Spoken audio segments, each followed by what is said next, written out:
Hello everyone. আজকে হচ্ছে আমরা যে জিনিসটা দিয়ে স্টার্ট করবো সেটার নাম হচ্ছে কি বলতো ভাই, ডাল্টনের আংশিক চাপ সূত্র। সো আমরা চলো একটু দেখে নিই আগে সূত্রটা কি আবিষ্কার করছে। ডাল্টনের আংশিক চাপ সূত্র এটা আসলে 1802 সালে স্যার বিজ্ঞানী জন ডাল্টন আবিষ্কার করছে জিনিসটা। সো এই ডাল্টনের আংশিক চাপ সূত্রটা আমাদের পরীক্ষার জন্য খুবই ইম্পর্টেন্ট জিনিস। চলো আমরা স্টার্ট করা যাক জিনিসটা। সো ডাল্টনের আংশিক চাপ সূত্র বোঝার আগে আমরা একটু তাহলে চলো বুঝে নিই এই আংশিক চাপ জিনিসটা কি বলতে কি বোঝায়, বা আংশিক চাপ এটা সংজ্ঞা কাকে কাকে বলে, এটা বলতে কি বোঝায়। সো চলো আমি কি করলাম, এখানে এখানে হচ্ছে একটা বিক্রিয়া পাত্র নিছি। সো এই জিনিসটার নাম কি বলো তো ভাই? এই জিনিসটার নাম হচ্ছে তোমার, এটা হচ্ছে একটা বিক্রিয়া পাত্র, মানে এটা যে কোনো একটা পাত্র। আচ্ছা, বিক্রিয়া পাত্র। তো এরপর আমি কি করছি, তোমার এই পাত্রের মধ্যে তিনটা গ্যাসকে রাখছি। এই পাত্রের মধ্যে তিনটা কাকে রাখছি বলতে গ্যাসকে রাখছি। ধরো যাক এখানে একটা এ গ্যাসকে রাখছি, এটা একটা আমার একটা এ গ্যাস। তারপরে ধরো যাক এটা হচ্ছে আমার একটা বি গ্যাস, এবং এই গ্যাসটা হচ্ছে আমার একটা সি গ্যাস। আচ্ছা, এই গ্যাসগুলোর বৈশিষ্ট্য কি? এখানে আমি তিনটা গ্যাসকে রাখছি, একটা গ্যাসের নাম এ, একটা গ্যাসের নাম বি, একটা গ্যাসের নাম সি। এই গ্যাস তিনটার বৈশিষ্ট্য হচ্ছে এরা বিক্রিয়াবিহীন। এই গ্যাসগুলো কিরকম বলতো? বিক্রিয়াবিহীন। দ্যাট মিন্স এখানে একটা গ্যাস আর একটা গ্যাসের সাথে মিশ্রণ হয় না বা বিক্রিয়া করে না। আমরা এটাকে বলতে পারি পরস্পর, এটা কিরকম বলতো ভাই? অমিশ্রণীয়। এটাকে আমরা বলতে পারি অমিশ্রণীয়। দ্যাট মিন্স দেখো, আমরা যদি আবার রিপিট করি, আমরা কি করলাম বলো তো ভাই? আমরা এখানে একটা বিক্রিয়া পাত্র বা যে কোনো একটা পাত্র নিছি আমরা।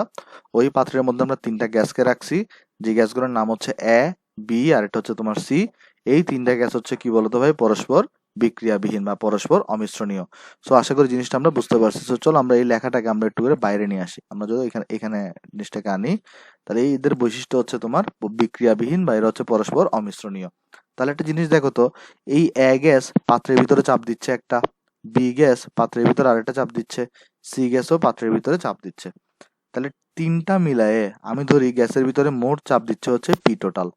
তাহলে এই তিনটা গ্যাস, এই তিনজন মিলে আমি ধরে নিচ্ছি, তিনটাই যেহেতু পাত্রের ভিতরে আছে, আমি ধরে নিচ্ছি এই তিনটা গ্যাস মিলে এই গ্যাস এই পাত্রের উপর চাপ দিচ্ছে হচ্ছে তোমার পি টোটাল, মানে মোট চাপ।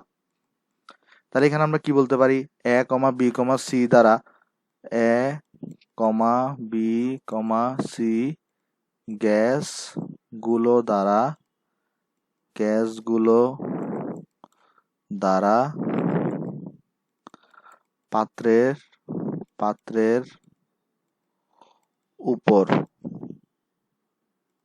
পাত্রের উপর মোট চাপ, পাত্রের উপর মোট চাপ সেটা কত বলতে পারি বলো তো ভাই? আমরা সেটা বলতে পারি পি টোটাল। আমরা নাম দিলাম সেটা হচ্ছে পি টোটাল।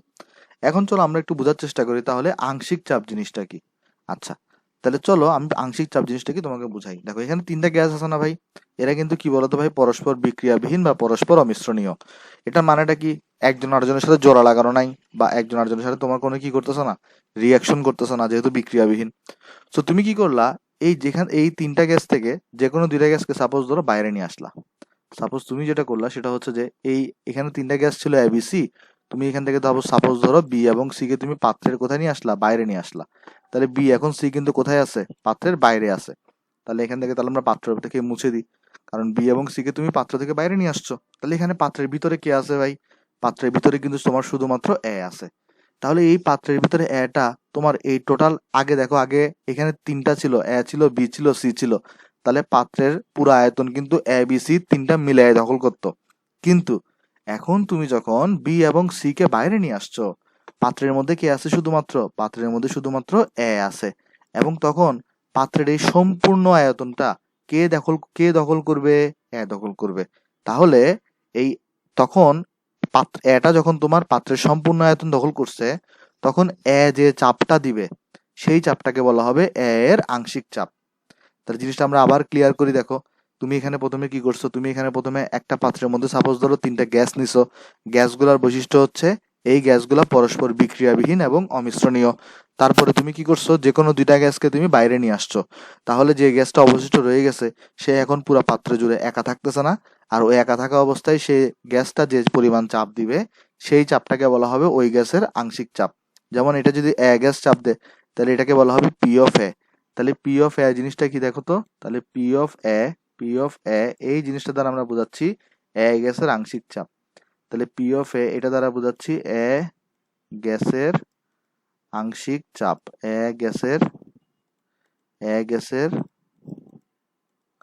আংশিক আংশিক চাপ।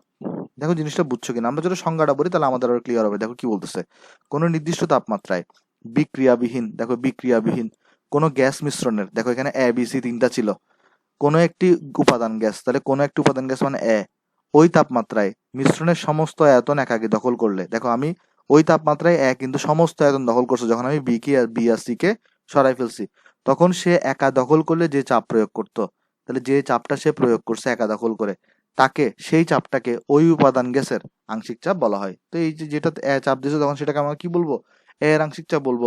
এবার সাপোজ ধরো তোমার ইচ্ছা করতেছে তুমি বি এর আংশিক চাপ বের করবা, তাহলে তুমি তখন কি করবা বলো তো, বি এর আংশিক চাপ বের করতে হইলে বিটাকে তুমি পাত্রের মধ্যে রাখবা, তাহলে বি এর আংশিক চাপ বের করতে হলে তুমি কাকে পাত্রের মধ্যে রাখবা, তুমি হচ্ছে বিটাকে পাত্রের মধ্যে রাখবা, আর বাইরে কাদেরকে নিয়ে আসবা, বাইরে হচ্ছে তোমার এ এবং সি কে নিয়ে আসবা। তখন বি সম্পূর্ণ আয়তন দখল করছে, আর বি ওই অবস্থায় তখন যে প্রেসারটা দিবে সেটাকে তুমি বলবা পিবি, আর পিবি মানে হচ্ছে তখন বি গ্যাসের আংশিক চাপ। তাহলে পিবি এই জিনিসটা মানে হচ্ছে তোমার কি বলতো, বি গ্যাসের আংশিক চাপ। আবার এখন তোমার ইচ্ছা করতেছে তুমি সি গ্যাসের আংশিক চাপ বের করবা, তাহলে তুমি তখন কি করবা, পাত্রের মধ্যে সি গ্যাসকে রাখবা আর পাত্রের বাইরে এ এবং বি কে নিয়ে আসবা। তাহলে সাপোজ তোমার ইচ্ছা করতেছে তুমি সি গ্যাসের আংশিক চাপ বের করবা, তাহলে সিটাকে পাত্রের মধ্যে রাখবা, তাহলে সি তখন একা দখল করলে প্রেসার দিবে সাপোজ ধরো পিসি, আর তুমি বাইরে কাদেরকে নিয়ে আসছো, বাইরে নিয়ে আসছো তখন হচ্ছে এ এবং বি কে, আর এই পিসি কে তুমি তখন কি বলবা, সি গ্যাসের আংশিক চাপ। তাহলে এখানে আমরা পি অফ সি, এটাকে আমরা বলবো হচ্ছে সি গ্যাসের আংশিক চাপ। তাহলে আমরা যদি সামারি করি, আংশিক চাপ জিনিসটা কি, কোনো একটা একটা যদি গ্যাস মিশ্রণ থাকে, যে গ্যাস মিশ্রণের গ্যাসগুলো কি হবে বলতো, পরস্পর বিক্রিয়াবিহীন এবং অমিশ্রণীয়, তখন ওই কোনো একটা গ্যাসকে যদি আমি একা পাত্রের মধ্যে রাখি, বাকি দুটাকে যদি আমি সরাই ফেলি, তাহলে ওই একা গ্যাসটা পাত্রের মধ্যে যে চাপটা দিবে সেই চাপটাকে কি বলা হবে বলতো, সেই চাপটাকে বলা হবে ওই গ্যাসের আংশিক চাপ। দেখো টোটাল চাপ জিনিসটা যখন হিসাব করছো, তুমি যখন পি টোটাল হিসাব করছো, দেখো এখানে তুমি যখন পি অফ টোটাল হিসাব করছো তখন কিন্তু তিনোটা গ্যাসই পাত্রের মধ্যে ছিল, তিনোটা মিলাই যে চাপটা দিছে। আর পি অফ এ এটা শুধুমাত্র ইন্ডিভিজুয়াল এ চাপ দিছে, পি অফ বি এটা মানে ইন্ডিভিজুয়াল বি চাপ দিছে, আর পি অফ সি এটা হচ্ছে ইন্ডিভিজুয়াল সি চাপ দিছে। তাহলে এইখান থেকে হচ্ছে আমাদের ডাল্টনের আংশিক চাপ সূত্রটা আসছে। ডাল্টনের আংশিক চাপ সূত্র তোমাকে কি বলে, এই যে তোমার টোটাল প্রেসারটা, এটা আসলে এই তিনটা প্রেসারের যোগফলের সমান। আমরা তো এটা দেখেই বুঝতেছি জিনিসটা কি, দেখো তারা যখন একত্রে ছিল, তারা একত্রে থাকা অবস্থায় যে প্রেসারটা দিত, তারা তাহলে এই টোটাল প্রেসারটা ইকুয়ালস টু কত হবে, ইন্ডিভিজুয়াল থাকা অবস্থায় যে প্রেসারটা দিবে এদের যোগফলের সমান। তাহলে এখান থেকে চলো আমরা এখন দেখবো কি বলতো, ডাল্টনের আংশিক চাপ সূত্র। সেটা কি বলে, গ্যাস মিশ্রণের মোট চাপ, তার মানে গ্যাস মিশ্রণের মোট চাপ তুমি কত শিখছো এখানে, পি টোটাল, এটা ওই তাপমাত্রায় তার উপাদান গ্যাস সমূহের, উপাদান কি কি ছিল, এ বি সি ছিল, উপাদান গ্যাস সমূহের আংশিক চাপের যোগফলের সমান। তাহলে পি টোটাল এটা ইকুয়ালস টু কত বলতো, আংশিক চাপ এ গ্যাসের আংশিক চাপ পি অফ এ, তারপর তোমার হচ্ছে যে বি গ্যাসের আংশিক চাপ পি অফ বি, তারপর তোমার হচ্ছে সি গ্যাসের আংশিক চাপ পি অফ সি। সো আশা করি জিনিসটা আমরা বুঝতে পারছি। তাহলে এটাকে আসলে কি বলা হয় বলতো, আমরা চলো এটাকে বক্স করে দিই, এটাকেই বলা হয় তোমার হচ্ছে ডাল্টনের আংশিক চাপ সূত্র। সিম্পল একটা জিনিস। সো চলো আমরা তাহলে নেক্সট আরেকটা জিনিসে যাই। নেক্সট আরেকটা জিনিস হচ্ছে তোমার, সেটাকে আমরা বলি মোল ভগ্নাংশ। আচ্ছা, কোন একটা উপাদানের মোল ভগ্নাংশ বলতে কি বোঝায়, চলো আমি জিনিসটা তোমাকে বুঝাই। সাপোজ আমি এই বিক্রিয়া পাত্রে আসি, চলো আমরা এই বিক্রিয়া পাত্রটাকে এটাকে কপি করে আমরা এদিকে নিয়ে আসি। সো এটাকে চলো আমরা কপি করলাম, দেন আমরা নেক্সট পৃষ্ঠায় নিয়ে আসি, তারপর দেখাচ্ছি। এখানে আমরা পেস্ট করে দিলাম, একটু ছোট করে দিই পাত্রটাকে। ওকে, তাহলে দেখো কাহিনী কি হচ্ছে। সাপোজ ধরো এই আমরা এখন বলবো মোল ভগ্নাংশ বলতে কি বোঝায়। সাপোজ ধরো তোমার এখানে, তুমি এখানে হচ্ছে যে এখানে তিনটা গ্যাস নিয়েছো, এটা একটা এ গ্যাস, তারপরে ধরো এটা একটা বি গ্যাস, এবং ধরো এটা একটা সি গ্যাস। আচ্ছা, তো তুমি ধরো বলতেছো কি এ গ্যাসের মোল সংখ্যা হচ্ছে এন অফ এ, তুমি বলতেছো কি এ গ্যাসের মোল সংখ্যা হচ্ছে এন অফ এ, আবার তুমি বলতেছো বি গ্যাসটার মোল সংখ্যা হচ্ছে এন অফ বি, আর সি গ্যাসের মোল সংখ্যা সাপোজ ধরো এন অফ সি। তাহলে আমরা এখান থেকে লিখতে পারি এন অফ এ জিনিসটা কি, এন অফ এ জিনিসটা হচ্ছে এ গ্যাসের এ গ্যাসের মোল সংখ্যা, এ গ্যাসের মোল সংখ্যা। আবার দেখো তো ভাই তোমার এই এন অফ বি জিনিসটা কি, এন অফ বি জিনিসটা হচ্ছে তোমার বি গ্যাসের মোল সংখ্যা। আবার এন অফ সি জিনিসটা কি ভাই, সেটা হচ্ছে তোমার সি গ্যাসের মোল সংখ্যা। আচ্ছা, তাহলে আমি যদি এখন তোমাকে জিজ্ঞেস করি তাহলে এই পাত্রে টোটাল মোল সংখ্যা কত, এন টোটাল মোল সংখ্যা, তাহলে তুমি কি বলবা? তুমি বলবা হচ্ছে এন অফ এ গ্যাসের মোল সংখ্যা plus N of B plus হচ্ছে তোমার এন অফ সি। আচ্ছা, তাহলে এই জিনিসটা আশা করি আমরা বুঝতে পারছি যে একটা পাত্রের মধ্যে তিনটা গ্যাস আছে, এই তিনটা গ্যাসের প্রত্যেকটা ইন্ডিভিজুয়াল মোল সংখ্যা N of A, N of B, N of C করে, তাহলে টোটাল মোল সংখ্যা হচ্ছে N of A plus N of B plus হচ্ছে তোমার এন অফ সি। আচ্ছা, এইবার আমরা একটু দেখবো এ এর মোল ভগ্নাংশ বলতে কি বোঝায়। আমরা এখন দেখবো হচ্ছে কি বলতো ভাই, এ এর মোল ভগ্নাংশ এটা বলতে কি বোঝায়। আচ্ছা, প্রথম কথা, এর মূল ভগ্নাংশ এটাকে আমরা প্রকাশ করি হচ্ছে এক্স অফ এ দিয়ে, এক্স দিয়ে আর এখানে এ দিয়ে একটা। আচ্ছা, এটা বলতে বোঝায় এর মূল সংখ্যা ডিভাইডেড বাই টোটাল মূল সংখ্যা। আচ্ছা, চলো আমি জিনিসটা ক্লিয়ার করে দিই আবার। এর মূল সংখ্যা মূল ভগ্নাংশ বলতে বোঝাবে, এর মূল ভগ্নাংশ বলতে বোঝাবে এর মূল সংখ্যাকে তুমি যদি টোটাল মূল সংখ্যা দিয়ে ভাগ করে দাও তাহলে যে রেশিওটা পাবা বা অনুপাতটা পাবা সেটাকে। তাহলে দেখো এখানে বলেই দিছে কোনো একটা মিশ্রণে মানে বিক্রিয়া পাত্রে একটি উপাদানের, সাপোজ ধরো এ উপাদানের মোল সংখ্যাকে, তাহলে এ উপাদানের মোল সংখ্যাকে উক্ত মিশ্রণের, তাহলে টোটাল মিশ্রণটার সব উপাদানের মোল সংখ্যার যোগফল দ্বারা ভাগ করলে, তার মানে সব উপাদানের মোল সংখ্যার যোগফল, সেটাকে তুমি কি বলছো, এন টোটাল, এটা দ্বারা ভাগ করলে যে ভাগফলটা পাওয়া যায়, তাহলে দেখো যে ভাগফলটা তুমি এখানে পাইছো, এই ভাগফলটাকে তুমি কি বলতেছো, সেই উপাদানের মোল ভগ্নাংশ বলতেছো, মানে এর মোল ভগ্নাংশ। তাহলে অনুরূপ ভাবে তুমি তাহলে এখান থেকে দেখো তো বি এর মোল ভগ্নাংশ বলতে কি বুঝবা। তুমি যদি এখানে লিখো বি এর মোল ভগ্নাংশ, এটার জন্য তাহলে তুমি সূত্র কি লিখবা, X of B equals to কত বলো তো ভাই, তোমার এখানে তুমি লিখবা N of B divided by N total. তারপরে দেখো তুমি যদি তাহলে সি এরটা লিখতে চাও তাহলে অনুরূপ ভাবে তুমি সি এরটাও লিখতে পারবা। সো এখানে চলো আমি তাহলে একটু করে জায়গা খালি করি এখানে, তাহলে আমরা এটা একটু করে মুছলাম। এরপর আমরা চলো দেখি, এখানে আমরা দেখবো হচ্ছে যে সি এর মোল ভগ্নাংশ, তাহলে এটাকে তুমি কি লিখবা, এক্স অফ সি, এই কথা আমরা প্রকাশ করবো এক্স অফ সি দিয়ে। আর এক্স অফ সি কিসের সমান হবে, সি এর মোল সংখ্যা ডিভাইডেড বাই টোটাল মোল সংখ্যা। তাহলে এই সূত্রগুলো আমরা একটু শিখে রাখবো ভাই, যে মূল ভগ্নাংশের সূত্রগুলা, তারপরে তোমার হচ্ছে যে টোটাল এই ডাল্টনের আংশিক চাপ সূত্রটা একটু আমরা শিখে রাখবো। তো চলো আমরা তাহলে নেক্সট পৃষ্ঠায় যাই। আচ্ছা, নেক্সট পৃষ্ঠায় গেলে এখানে একটা জিনিস আছে, এটা বোঝার আগে আমরা চলো এতক্ষণ যা শিখলাম একটু অ্যানালাইসিস করার চেষ্টা করি। দেখো তো আমরা প্রথমে কি শিখলাম ভাই, আমরা প্রথমে শিখলাম হচ্ছে তোমার পি টোটাল। এখান থেকে দেখো একটা সূত্র শিখছি, পি টোটাল ইকুয়ালস টু শিখছি হচ্ছে আমরা তোমার P of A plus P of B, plus P of C শিখলাম আমরা। আচ্ছা দেখো এরপরে কি শিখছি বলো তো ভাই, এরপরে তোমার আরেকটা শিখছি হচ্ছে আমরা এখানে দেখো এক্স অফ এ, দেখে এক্স অফ এ এটা শিখলাম হচ্ছে তোমার N of A divided by N total. আবার অনুরূপ ভাবে আমরা কি শিখলাম দেখো তো, অনুরূপ ভাবে আমরা শিখলাম এক্স অফ বি, এটা ইকুয়ালস হচ্ছে তোমার N of B divided by N total. আরেকটা জিনিস শিখলাম হচ্ছে আমরা এখানে ভাই এক্স অফ সি, এটা ইকুয়ালস হচ্ছে তোমার N of C divided by N total. এই তিনটা জিনিস আমরা এখন এতক্ষণ পর্যন্ত শিখছি। আচ্ছা, এইখানে আমাদের আরো তিনটা সূত্র শিখতে হবে, এই সূত্রগুলো আমরা একটু মুখস্থ রাখবো। যেমন আমি চাইলে পি অফ এটাকে একটা সূত্র আকারে মনে রাখতে পারি, পি অফ এ, এই যে দেখো পি অফ এ, এই পি অফ এ কে তুমি কি লিখবা, পি অফ এ কে তুমি লিখতে পারো X of A into P total. তাহলে এর আংশিক চাপের সূত্র কি বলতো, X of A into P total. X of A এই জিনিসটা কি, এই এর আংশিক এর মূল ভগ্নাংশ, দেখো পি অফ এ জিনিসটা কি, এর আংশিক চাপ, এক্স অফ এ জিনিসটা কি, এর মূল ভগ্নাংশ, আর পি অফ টোটাল জিনিসটা কি, মোট চাপ। তাহলে অনুরূপ ভাবে তুমি এখান থেকে আরেকটা সূত্র মনে রাখবা, সেটা হচ্ছে পি অফ বি, বি এর আংশিক চাপ, সেটা হচ্ছে তোমার X of B into P total.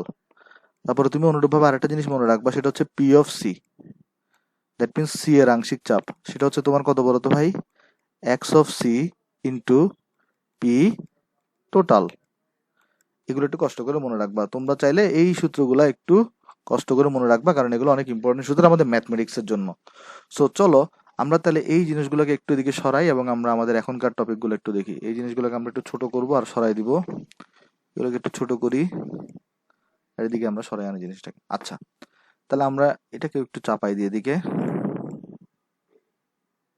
চাপাই নিয়েছি। ওকে, তাহলে চলো আমরা এবার আমাদের এই পড়াটা স্টার্ট করি। এই আমাদের এই এখনকার টপিকের নাম কি দেখো তো ভাই? আমাদের টপিকটার নাম হচ্ছে ডাল্টন ও বয়েলের সমন্বয় সূত্র। সো চলো এই জিনিসটা বলতে কি বোঝায় আমি তোমাদেরকে দেখানোর চেষ্টা করি। প্রথমে দেখো, এখানে বিজ্ঞানী ডাল্টন এবং বিজ্ঞানী বয়েলের সূত্র দুটাকে আসলে তোমার কম্বিনেশন করা হবে। কি কম্বিনেশন আমরা একটু করে বুঝি।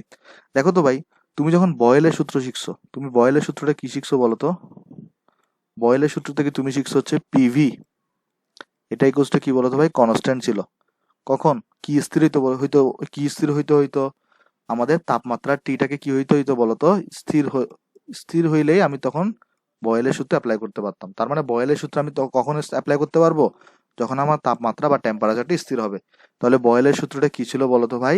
বয়েলের সূত্র ছিল পিভি ইজ ইকুয়াল টু একটা ধ্রুবক যখন আমার তাপমাত্রাটা স্থির ছিল। আমরা অলরেডি বয়েলের সূত্র সবাই পড়ে আসছি।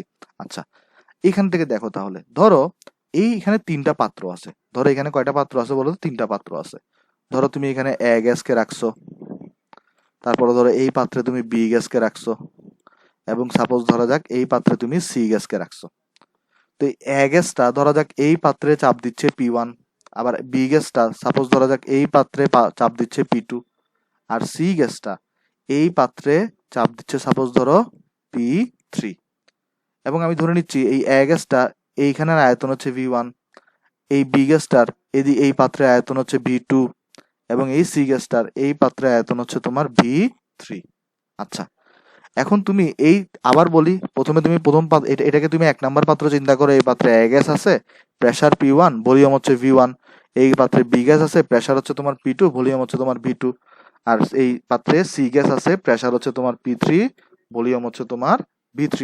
আচ্ছা, যেহেতু তুমি এখানে বয়েলের সূত্র অ্যাপ্লাই করবা, তাহলে এই পাত্রের তাপমাত্রা যদি টি হয়, এই পাত্রের তাপমাত্রাকেও টি হইতে হবে, এবং এই পাত্রের তাপমাত্রাকেও তোমার টি হইতে হবে। টি হওয়া ছাড়া তুমি বয়েলের সূত্র ইউজ করতে পারবা না। আর বয়েলের সূত্র মানে কি? তাপমাত্রা স্থির। তাহলে এই তুমি কি করতেছো এবার? এই তিনটা পাত্রকে নতুন একটা পাত্রে ঢালতেছো। তার মানে এই ডাল্টন ও বয়েলের সমন্বয় সূত্রে দুইটা কেস আছে। কেস নাম্বার 1-এ তুমি কি করতেছো বলতো? এই তিনটা পাত্রকে নতুন ভাবে, এই তিনটা পাত্রের গ্যাসগুলোকে নতুন ভাবে একটা তুমি অন্য পাত্রে ঢালতেছো। এটাকে সাপোজ ধরো, এটাকে তুমি 1 নাম্বার পাত্র নাম দিছো, সাপোজ এটাকে তুমি 2 নাম্বার পাত্র নাম দিছো, সাপোজ এটা 3 নাম্বার পাত্র, সবগুলাকে তুমি হচ্ছে 4 নাম্বার পাত্রে ঢালতেছো। তাহলে এবার 4 নাম্বার পাত্রে তুমি ঢালছো যখন এই তিনটা পাত্রকে, তাহলে 4 নাম্বার পাত্রে কে কে চলে আসছে? এ চলে আসছে, বি চলে আসছে, এবং হচ্ছে তোমার সিটাও চলে আসছে। এবং আমি ধরে নিচ্ছি যেহেতু বয়েলের সূত্র অ্যাপ্লাই করবো, তাহলে এই 4 নাম্বার পাত্রের তাপমাত্রা কতটুকু? টি পরিমাণের। আচ্ছা, এবং আমি ধরতেছি এই 4 নাম্বার পাত্র যেটা আছে এটার আয়তন হচ্ছে কতটুকু? ভি পরিমাণের। এবং এই তিনটা গ্যাস মিলেই 4 নাম্বার পাত্রে প্রেসার দিবে হচ্ছে পি পরিমাণ। তিনটা গ্যাস মিলিতভাবে, তাহলে কিন্তু টোটাল প্রেসার। আর এখানে ধরা যাক ভলিউম হবে ভি পরিমাণ। আচ্ছা, তখন ডাল্টন ও বয়েলের সমন্বয় সূত্র তোমাকে বলে, দেখো তুমি এখান থেকে কি লিখতে পারো? সমন্বয় সূত্রটা হচ্ছে এরকম, P1 V1। দেখো প্রথম পাত্রের প্রেসার 1, প্রথম পাত্রের আয়তন 1। দেখো এটা কিন্তু প্রথম পাত্রের প্রেসার, প্রথম পাত্রের আয়তন, ঠিক আছে? তারপরে দেখো প্লাস P2 V2, এটা হচ্ছে তোমার দ্বিতীয় পাত্রের প্রেসার, বি গ্যাসের দ্বিতীয় পাত্রের আয়তন, প্লাস তোমার হচ্ছে P3 V3, তৃতীয় পাত্রের প্রেসার, তৃতীয় পাত্রের আয়তন, ইকুয়ালস টু চতুর্থ পাত্রের প্রেসার আর চতুর্থ পাত্রের আয়তন। এই সূত্রটাকে কি বলা হয় বলতো? এই সূত্রটাকে বলা হয় তোমার হচ্ছে যে ডাল্টন ও বয়েলের সমন্বয় সূত্র। আচ্ছা, এইখানে আমি বলি এই কোথায় মানুষজন ভুল করে। দেখো, এই যে তুমি এখানে প্রেসার 1টা বসাইছো ভাই, এই প্রেসার 1 কিন্তু তোমার আংশিক চাপ না। আমি আবার বলে দিচ্ছি, এই প্রেসার 1টা কিন্তু তোমার কি না? আংশিক চাপ না। এই প্রেসার 1টা হচ্ছে তোমার 1 নং পাত্রে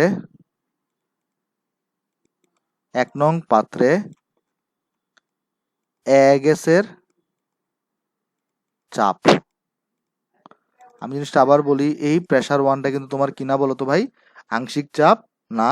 এই প্রেসার ওয়ানটা জিনিসটা কি, 1 নং পাত্রে গ্যাসের চাপ। আচ্ছা, তোমাদের মনে এখন অনেকেরই প্রশ্ন আসতে পারে, ভাই এই সূত্রটা আপনি পাইলেন কোত্থেকে, মানে ডাল্টন ও বয়েলের সমন্বয় সূত্র যে লিখলেন এটা পাইলেন কোত্থেকে? সো চলো আমি তাহলে এই জিনিসটা প্রমাণ দেখাই। আমরা এগুলোকে মুছি একটু করে, আমরা এগুলোকে মুছলাম, এবং মুছার পরে আমি জিনিসটা চলো প্রমাণটা দেখাই তোমাদেরকে এখানে কোত্থেকে আসছে সূত্রটা, কারণ একটা ভ্যালিডিটি লাগবে। আমি যে ইউজ করে দিলাম শুধু ইউজ করে চলবে না, এটা কোত্থেকে আসছে একটু প্রমাণ দেখানো দরকার। সো চলো আমরা প্রমাণটা দেখাই। দেখো, তুমি খেয়াল করে দেখো তো ভাই, এই যে এখানে প্রথম পাত্র 1 নাম্বার পাত্র ছিল, এই 1 নাম্বার পাত্রে তোমার প্রেসার ছিল, এই গ্যাসের প্রেসার 1, ভলিউম ছিল ভলিউম 1। 1 নাম্বার পাত্রে তাপমাত্রা ছিল টি। আবার এটাকে তুমি কোথায় নিয়ে গেছো, এটাকে কিন্তু তুমি 4 নাম্বার পাত্রে নিয়ে গেছো। তাহলে তুমি ঘটনা কিছু দেখো তো, তুমি 1 নাম্বার পাত্রের গ্যাসটাকে কোথায় শিফট করছো, 4 নাম্বার পাত্রে শিফট করছো, মানে 4 নাম্বার পাত্রে তুমি ঢেলে দিছো। আচ্ছা, তো 1 নাম্বার পাত্রের তাপমাত্রা যা ছিল, 4 নাম্বার পাত্র তাপমাত্রা কিন্তু তোমার কি বলতো, সেম পরিমাণ। আচ্ছা, এবার আমরা আলোচনা করতেছি আংশিক চাপ নিয়ে। তাহলে আমরা দেখো তো, আমরা বলি কি 4 নাম্বার পাত্রে আংশিক, এই গ্যাসের আংশিক চাপকে তুমি কি নামে চিহ্নিত করো, পি অফ এ। আর আংশিক চাপ হওয়ার জন্য এই গ্যাসটাকে টোটাল ভি আয়তন জুড়ে থাকতে হবে। তাহলে চলো আমরা এখান থেকে একটা জিনিস দেখার চেষ্টা করি। খেয়াল করে দেখো, কি দেখবো আমরা, দেখো তো ভাই, এই 1 নাম্বার পাত্রে তাপমাত্রা যা আর 4 নাম্বার পাত্রে তাপমাত্রা যা, দুটোটা যেহেতু সমান, তাহলে আমি এখানে কি ইউজ করতে পারি, বয়েলের সূত্র। তো বয়েলের সূত্র কি বলে তোমাকে বলো তো, PV is equal to constant. বয়েলের সূত্র কি বলে, PV is equal to constant. দেখো তো ভাই, এই 1 নাম্বার পাত্রে গ্যাসের প্রেসার কত, প্রেসার 1। 1 নাম্বার পাত্রে ভলিউম কত, ভলিউম 1। তাহলে এটা ইকুয়ালস টু, এবার দেখো 4 নাম্বার পাত্রে আসবো। 4 নাম্বার পাত্রের 4 নাম্বার পাত্রে গ্যাসের চাপকে কিন্তু তুমি আংশিক চাপ বলো। কেন? কারণ তুমি চিন্তা করতেছো যে এই গ্যাসটা টোটাল ভি আয়তন জুড়ে আছে। আমরা দেখো আংশিক চাপের সময় কি পড়ে আসছে, একটা গ্যাস টোটাল পুরো আয়তন জুড়ে থাকবে। তাহলে দেখো এখানে আমরা কি লিখতে পারি, এখানে আমরা লিখতে পারি হচ্ছে তোমার, আমি ধরে নিচ্ছি এখানে প্রেসার থাকবে কত, আংশিক চাপ প্রেসার কারণ আমি যেহেতু গ্যাসের জন্য বের করতেছি। তাহলে এইটা ইন্টু কত লিখতে পারি, আর এখানে আয়তন কত দেখো তো, আয়তন কিন্তু তোমার এখানে ভি। তাহলে এখানে আমরা লিখবো ভি লিখবো। সো দেখো তো এখানে আমরা এই যে আংশিক এর আংশিক চাপ পি অফ এ ইকুয়ালস আমরা কত লিখতে পারি, এটা ইকুয়ালস লিখতে পারি pressure 1 into volume 1 divided by volume. দেখো এই জিনিসটা বুঝছো কিনা, দেখো আমি এখানে কাহিনী কি করলাম, আমি গ্যাসটাকে প্রথমে কোথায় নিয়ে গেলাম, 4 নাম্বার, এই 4 নাম্বার পাত্রে। তখন কিন্তু আমি বিসি কে নিই নাই, তাহলে বিসি কিন্তু এখানে হিসাব আসবে না। সো দেখো এই গ্যাসটা, এটা তখন যে চাপটা দিবে সেটাকে আমরা তো বলি আংশিক চাপ, তাহলে পি অফ এ, আর এটার টোটাল আয়তন হচ্ছে ভি। এই জন্য এখানে লিখলাম P one V one equals to এটার আংশিক চাপ P of A into V লিখলাম। আচ্ছা, তাহলে এখান থেকে আমরা এই জিনিসটা পাইলাম। এটাকে ধরো সাপোজ আমি 1 নাম্বার নাম দিলাম। আচ্ছা, এবার আমি কি করলাম, 2 নাম্বার পাত্রে যে গ্যাসটা আছে এটাকে হচ্ছে আমি 4 নাম্বারে নিয়ে গেলাম, 4 নাম্বার পাত্রে। তাহলে দেখো 2 নাম্বার পাত্র তো তোমার তাপমাত্রা টি, আর 4 নাম্বার পাত্র তোমার কত বলো তো, তাপমাত্রা টি। তাহলে তুমি এখানে কি ইউজ করতে পারো, বয়েলের সূত্র। সো বয়েলের সূত্র কি, পিভি ইজ ইকুয়াল টু তোমার হচ্ছে কনস্ট্যান্ট। তাহলে দেখো তো 2 নাম্বার পাত্রে এই গ্যাসের তোমার প্রেসার কত, গ্যাসের প্রেসার হচ্ছে তোমার ভি2, গ্যাসের আয়তন কত, volume V two, pressure P two, volume V two. এবার দেখো 4 নাম্বার পাত্রে নিয়ে গেছো তুমি, তাহলে 4 নাম্বার পাত্রে কাকে নিছো, এবার বি কে নিছো। সো এখানে কিন্তু বি আছে। এবার 4 নাম্বার পাত্রে তুমি কাকে নিছো, বি কে নিছো। আমরা যখন আংশিক চাপ হিসাব করি, আংশিক চাপ হিসাব করার সময়, দেখুন আমরা আগেই পড়ে আসছি, আংশিক চাপ হিসাব করার সময় আমরা শুধুমাত্র পাত্রে কয়টা গ্যাস রাখি, একটা গ্যাস রাখি। সো আমি যখন বি এর আংশিক চাপ হিসাব করব, সো আমার কিন্তু 4 নাম্বার পাত্রে শুধুমাত্র কাকে রাখতে হবে, বি কে রাখতে হবে। এই জিনিসটা একটু মাথায় রাখবা, সবসময় মাথায় রাখবা কি, আংশিক চাপ হিসাব করার সময় সর্বদা একটা গ্যাসকে, যে গ্যাসের আংশিক চাপ বের করবা সেই গ্যাসকেই শুধুমাত্র ওই পাত্রে রাখতে হয়। সো আমি যখন এখন বি এর আংশিক চাপ হিসাব করতেছি, তাহলে এই জন্য আমি বি কে রাখবো। আমি ধরে নিচ্ছি এই বি গ্যাসটা কি পরিমাণ আংশিক চাপ দিবে, পিবি পরিমাণ। তাহলে দেখো এখানে চাপ কতটুকু, চাপের পরিমাণ হচ্ছে পিবি, আর এখানে আয়তন কতটুকু, ভি পরিমাণ। সো আয়তন এখানে ভি বসাইছো। দেখো তুমি এখান থেকে কি লিখতে পারো, pressure 2 into volume 2 is equal to divided by, আচ্ছা এখানে আমরা একটা জায়গায় দরকার, এখানে আমরা চলো এখানে লিখি। এখান থেকে দেখো তো আমরা কি লিখতে পারি, pressure B, P of B মানে বি এর আংশিক চাপ, এটা একটু লিখতে পারি P two into V two divided by তোমার হচ্ছে যে কত বলতো, ভি। তো আশা করি জিনিসটা বুঝতে পারছো, এটাকে আমরা 2 নাম্বার নাম দিব। আচ্ছা, এবার আমি কি করলাম বলতো, এবার আমি কি করব, 3 নাম্বার থেকে 4 নাম্বারে নিব, 3 নাম্বারের গ্যাসটাকে। তাহলে আমি যেটা করলাম, 3 নাম্বারের গ্যাসটাকে 4 নাম্বারে শিফট করলাম। তাহলে দেখো তো আমরা আবার 3 নাম্বারে যে তাপমাত্রা টি, আবার 4 নাম্বারে তো তাপমাত্রা টি, তাহলে দুটোটা টি সমান। তাহলে এখান থেকে আমি কি লিখতে পারি, এই যে বয়েলের সূত্র অ্যাপ্লাই করব, 3 নাম্বার পাত্রে আয়তন হচ্ছে, প্রেসার হচ্ছে পি3, আয়তন V3, এটার আংশিক চাপ হয়ে যাবে পিসি, আর এটার আয়তন হচ্ছে ভি। আচ্ছা দেখো এখানে বারবার ভি কেন বসাচ্ছি, কারণ তখন শুধুমাত্র এখানে কে থাকবে বলতো, আর সি থাকবে। আর আমরা জানি গ্যাস হচ্ছে যে তোমার কি থাকে, পুরা পাত্র জুড়ে থাকে, তাহলে পাত্রের আয়তন যা, গ্যাসের আয়তন কিন্তু তাই। তাহলে এখানে খেয়াল করে দেখো P3 ইন্টু তাহলে V3 is equal two PC into V লিখতে পারি। কেন? কারণ এখানে বয়েলের সূত্র ইউজ করতেছি। তাহলে দেখো তো এখান থেকে আমরা পিসি ইকুয়ালস টু কত লিখতে পারি, পিসি ইকুয়ালস টু আমরা লিখতে পারি P3 V3 divided by V. তো আশা করি জিনিসটা তোমরা বুঝতে পারছো। তো চলো আমরা তাহলে এই জিনিসগুলো একটু মুছে দিই, যেগুলো আমাদের লাগবে না, এই জিনিসটা আমরা একটু করে এই লাইনটা আমরা মুছে দিচ্ছি। আচ্ছা, এবার দেখো তুমি ডাল্টনের সূত্র তুমি কি পড়ছো, দেখো তুমি এগুলো এই তিনটা সূত্র, এইটা এইটা এবং এইটা, এটাকে তুমি 3 নাম্বার নাম দাও। এই তিনটা সূত্র তুমি কি সূত্র ইউজ করে পাইছো? বয়েলের সূত্র। এবার দেখো তো ডাল্টনের সূত্র তুমি কি পড়ছো, ডাল্টনের সূত্র যখন তুমি ইউজ করবা তখন কিন্তু তোমার পাত্রে কয়টা গ্যাসই থাকবে? তিনটাই থাকবে। দ্যাট মিনস এখানে সিও থাকবে, এখানে এও থাকবে, এখানে তোমার হচ্ছে যে বিও থাকবে, এবং এই পাত্রের আয়তন হচ্ছে ভি। ডাল্টনের সূত্র তোমাকে কি বলে? পি টোটাল, মানে ধরা যাক এই টোটাল প্রেসার যেটা, এটাকে আমরা তিনটা গ্যাস মিলায়ে আমি ধরে নিচ্ছি এখানে পি পরিমাণ চাপ দিচ্ছে, তাহলে পি টোটাল হচ্ছে তোমার পি, এটা ইকুয়ালস টু, দেখো তো কি পড়ে আসছো তুমি এই মাত্র এখানে, এই P total equals to P of A plus P of B plus P of C, যে তিনটা গ্যাস আছে তাদের আংশিক চাপের সমষ্টি। তাহলে পি ইজ ইকুয়াল টু এখানে আছে P of A plus P of B plus তুমি এখানে বসাবা পি অফ সি। এবার দেখো এখানে তো তুমি পি লিখলা, এটা ইকুয়ালস টু এই পি অফ এ এর জায়গায় আমি হচ্ছে এই ভ্যালুটা বসাই দিব, সেটা কত বলো তো ভাই? P one V one into divided by V.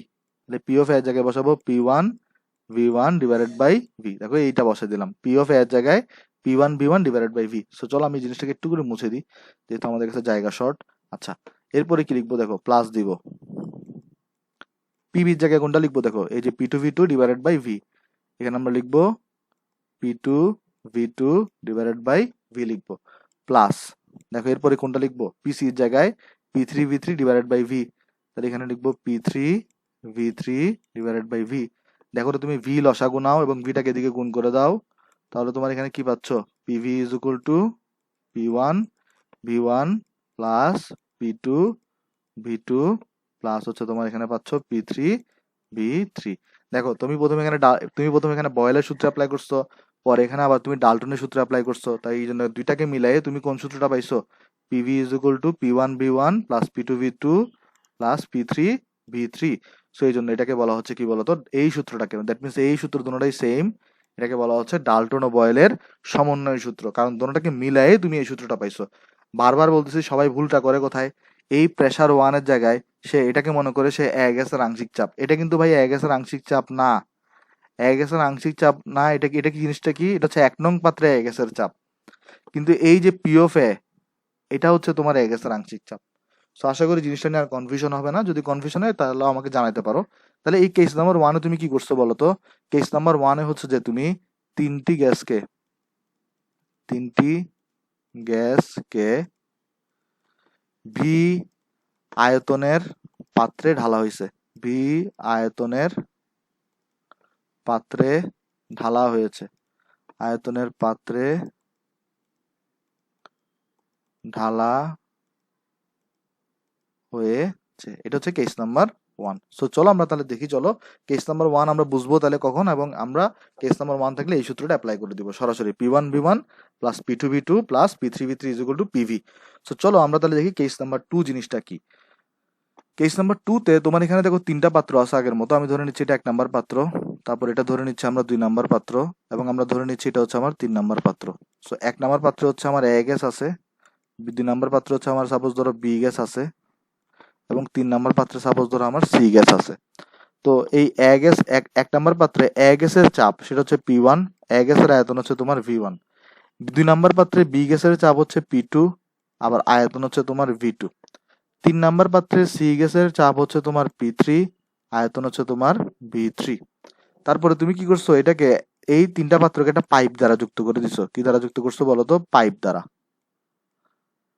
এটা হচ্ছে কি, এগুলো হচ্ছে পাইপ, বিভিন্ন লাইন আর কি, বা পাইপ। আর তুমি এখানে একটা স্টপ কর্ক লাগাই দিছো, এই জিনিসটাকে তুমি কি বলো, স্টপ কর্ক। এই জিনিসগুলোর নাম কি আমি তোমাকে বলি, এই জিনিসগুলোর নাম হচ্ছে স্টপ বানানটা ঠিক করে লিখি, এটার নাম হচ্ছে তোমার স্টপ কর্ক। Stop cork. আচ্ছা, এদের কাজটা কি? এই কাজটা হচ্ছে যে তুমি যদি স্টপ কর্ককে ঘুরাই দাও তাহলে হচ্ছে যে এখান দিয়ে গ্যাস চলাচল করবে, আর স্টপ কর্ককে তুমি যদি বন্ধ করে রাখো তাহলে আর এখানের মধ্যে দুইটার পাত্রের মধ্যে গ্যাসের আদান প্রদান করতে পারবে না। তাহলে কেস নাম্বার 2 তে তুমি কি করতেছো? কেস নাম্বার 2 তে হচ্ছে যে তুমি এদের তিনটা পাত্রের গ্যাসকে নতুন কোনো পাত্রে ঢালতেছো না। যেমন দেখো, কেস নাম্বার 1 তুমি কি করছো? তিনটা পাত্রের গ্যাসকে নতুন একটা পাত্রে ঢালছো ভি আয়তনের। কিন্তু কেস নাম্বার 2 তে কি করতেছো? এই তিনটা গ্যাসকে কোনো নতুন পাত্রে ঢালতেছো না, জাস্ট স্টপ কর্কটাকে তুমি খুলে দিচ্ছ। জাস্ট স্টপ কর্কটাকে তুমি খুলে দিচ্ছ। তো খুলে দেওয়ার ফলে কি হবে বলতো? এখানে গ্যাসের আদান প্রদান হবে, এখানেও গ্যাসের কি হবে বলতো? আদান প্রদান হবে। তখন সূত্রটা কি দাঁড়াবে? তখন আমরা চলো দেখি। আমরা আগের মতোই করব। দেখো, আমি ধরে নিচ্ছি তিনটা গ্যাস যখন মিলে যাবে, যখন একটা মিশ্রণ তৈরি করবে, টোটাল প্রেসার হবে সাপোজ ধরো পি ধরতেছি। কিন্তু দেখো, আগে তুমি এখানে কি লিখছিলা? পি অফ বি লিখছিলা। দেখো, এখানে পি অফ বি লিখছিলা, এখানে বি লিখছিলে তখন কেন? কারণ নতুন পাত্রের, এটা হচ্ছে মিশ্রণের আয়তন। ভিটা কি ছিল? মিশ্রণের আয়তন বা নতুন পাত্রের আয়তন। তো এখানে তো তুমি নতুন পাত্র দাও নাই, এখানে তুমি তিনটা গ্যাসকে মিশ্রণতে দিছো।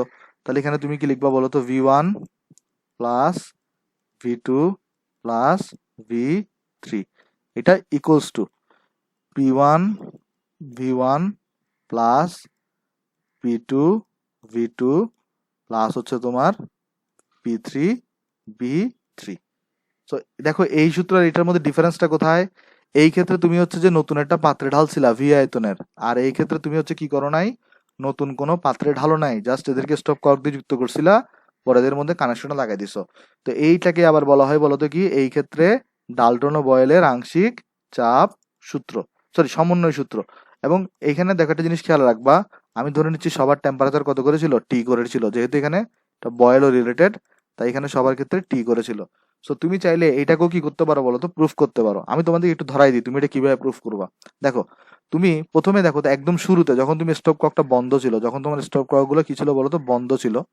তখন তোমার বলো তো, এখানে যেহেতু টেম্পারেচার টি, তাহলে তখন আগে পিভি কত ছিল? আগে ছিল তোমার পি ওয়ান ভি ওয়ান। এবার দেখো, তুমি যখন স্টপ কর্কটা খুলে দিছো, তখন তখন কি হয়ে গেছে? তখন এই গ্যাসটা টোটাল সব জায়গায় ছড়াই গেছে না? টোটাল এই পুরা এইটা তো আছে গ্যাস, তখন এটা তো আছে, এটা তো আছে। কেন? কারণ তুমি স্টপ কর্ক খুলে দিছো। আর আমরা এখন আংশিক চাপ হিসাব করব, তাহলে এটা ইকুয়াল টু লিখবো, এর আংশিক চাপ ধরো আমি পি এ লিখলাম, ইনটু আংশিক চাপ হিসাব করার এর আংশিক চাপ হিসাব করার সময় কিন্তু তুমি বি এবং সি কে আলাদা করবা। তাহলে কতটুকু জায়গা জুড়ে থাকবে? কিন্তু তোমার এই তিনটা পাত্র জুড়ে থাকবে তখন। তাহলে জায়গাটা কত হবে তখন? তোমার বলো তো V one plus V two plus হচ্ছে তোমার ভি থ্রি। তাহলে দেখো, এখান থেকে তুমি চাইলে ইজিলি কি লিখতে পারো? P of A equals to লিখতে পারো P one V one divided by V one plus V two plus V three. আচ্ছা, তারপরে দেখো অনুরূপ ভাবে 2 নম্বর পাত্রের কথা চিন্তা করো। 2 নম্বর পাত্রে কত ছিল? Pressure two V two. 2 number পাত্রে ছিল বি গ্যাস, তো এটার আংশিক চাপ কত হবে? পি বি হবে। তো তুমি যখন স্টপ কর্ক খুলে দিবা, আর এখন তুমি বি এর আংশিক চাপ হিসাব করতেছো, তাহলে এ এবং সি কে আলাদা করে ফেলবা। তখন ওইটাও দেখো তো, বি গ্যাসটাও তিনটা পাত্র জুড়ে থাকবে না? এবং তিনটা পাত্র জুড়ে থাকলে এর আয়তনটা কত হবে বলো তো? তখন V one plus V two plus তোমার হবে কত বলো তো? V three. তাহলে এখান থেকে দেখো আমরা পিভি সূত্র কি পাবো? পিভি ইকুয়ালস টু পাবো pressure two volume two divided by V one plus V two plus V three. আবার দেখো 3 নাম্বারটার জন্য P three V three equals to আমরা লিখতে পারি তাহলে P of C into V one plus V two plus V three, same ব্যাখ্যা। তাহলে এখানে দেখো তুমি পি অফ সি পাচ্ছ কত? P of C equals to পাবা P three V three divided by V one plus V two plus V three. আচ্ছা, তারপরে দেখো তোমাকে বয়েলের সূত্র কি বলে? তোমাকে P is equal to P of A plus P of B plus P of C. এই তিনটা সূত্র তুমি বয়েল খাটাই পাইছো, আর এখন তুমি ডাল্টনের সূত্র লিখছো এটা। তাহলে এখানে দেখো তো তুমি পি লিখছো তো এখানে, তো পি অফ এ জায়গায় কত বসাই দিবা? এখানে বসাই দিবা P one V one plus V two plus V three. আচ্ছা, তারপরে প্লাস পিবি এর জায়গায় কত বসাবা? পি টু, দেখো পিবি এর জায়গায় এখানে পাইছো এটা P two V two divided by V one plus V two plus V three plus, তারপরে তুমি দেখো তো পিসি এর জায়গায় কত বসাবা, V three plus V one plus V two plus হচ্ছে তোমার ভি3। দেখো তো ভাই ইন্ডিভিজুয়ালি সবার লসাগু ভি1 প্লাস ভি2 প্লাস ভি3 না, তো এটাকে লসাগুনের এদিকে গুণ করে দাও। তাহলে তোমার এখানে কি থাকতেছে দেখো, pressure into V one plus V two plus ভি3 থাকতেছে, গুণ করে দিছো, এটাই করছো। তাহলে তুমি পাচ্ছ P1 V1, দেখো এইখানে থাকবে P1 V1, তারপর প্লাস এখানে থাকবে তোমার হচ্ছে P2 V2 প্লাস তোমার এখানে থাকবে লাস্টে P3 V3। দেখো এইটা পাইছো তুমি। সো আশা করি জিনিসটা বুঝতে পারছি। তাহলে এখানে মনে রাখবা ভাই ভালো করে, কেস নাম্বার 1 জিনিসটা কি, কেস নাম্বার 1 হচ্ছে তুমি 3টা পাত্রকে মিলাই নতুন একটা পাত্রে ঢালছো। কেস নাম্বার 2 হচ্ছে তুমি দুইটার মধ্যে মিলন ঘটায় দিছো স্টপ কর্ক দিয়ে। তবে মাথায় রাখবা, তুমি যদি এই সূত্র অথবা এই সূত্রটা সরাসরি অ্যাপ্লাই করতে চাও, অবশ্যই সবগুলা পাত্রের কি হইতে হবে বলতো, তাপমাত্রাকে সমান হইতে হবে, তারপরে তুমি ডাল্টন ও বয়েলের সমন্বয় সূত্র অ্যাপ্লাই করতে পারবা। সো আশা করি জিনিসগুলো বুঝতে পারছো। তো আজকে যদি এতটুকুর মধ্যে কোনো বুঝতে অসুবিধা হয় আমাকে জানাতে পারো। আজকে এতটুকুই থাক, আমরা নেক্সট লেকচারে ম্যাথ দেখবো। তো সবাই ভালো থাকবেন। আসসালামু আলাইকুম।